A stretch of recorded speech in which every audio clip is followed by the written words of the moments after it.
Narito na ang PTV Balita ngayon.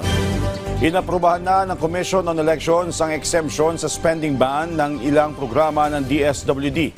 Kabilang sa mga exempted ng Sustainable Livelihood Program, Ayuda sa Kapusang Kita Program o AKAP, Social Pension for Indigent Senior Citizen at iba pa. Gayunpaman, ayon sa COMELEC, mahigpit na ipinagbabawal ang mga elective officials at mga kandidato sa distribusyon ng ayuda. Kailangan din ang presensya ng election officer ng munisipalidad sa isa sa gawang aktibidad.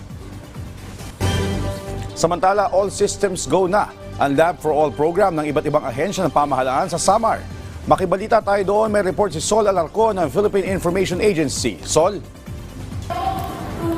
Maraming salamat, Joshua. Aabot sa 1,500 na mga residente ng Basay Samar ang nagtipon-tipon ngayon sa Basay Municipal Gym, Basay Samar para maka-avail ng iba't ibang serbisyo at programa ng gobyerno sa pamamagitan ng Love for All program na papangunahan ni First Lady Liza Araneta Marcos. Kasama rito ang mga health services sa pamamagitan ng Department of Health, Social Services ng Department of Social Welfare and Development o DSWD, Legal Services ng Public Attorney's Office. Mamimigay din ng mga libreng seeds ang Department of Agriculture, Business Registration, Free Mentoring Services ng Department of Trade and Industry o DTI at iba pang serbisyo ng gobyerno.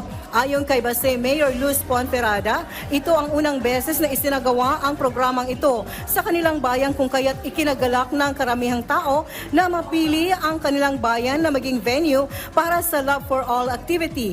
Dagdag pa ni Ponferrada na bagamat 1,500 ang target na benepisyaryo, kapag sumobra ay mayroon namang contingency dahil sa inaasahang mga walk-in.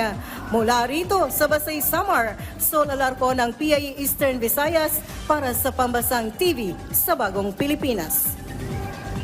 Sa ating lagay ng panahon, apektado ng dalawang weather system ang bansa ngayong araw. Kalat-kalat na pag-ulan ang mararanasan sa Zamboanga Peninsula, Basilan, Sulu at Tawi-Tawi dahil sa easterlies. Asahan ang mga pagbaha at pag-uho ng lupa sa mga nabanggit na lugar dahil sa katamtaman hanggang sa malakas na pag-ulan. Northeast monsoon naman ang sanhi ng pagiging maulap hanggang sa may pag-ulan sa Cagayan Valley, Aurora at Quezon. Gayon din sa Metro Manila at nalalabing bahagi ng Luzon. Ang nalalabing bahagi ng bansa naman ay may parteng maulap hanggang sa maulap na papawirin na may kalat-kalat na pag-ulan, pagkidlat at pagkulog dahil sa easterlies.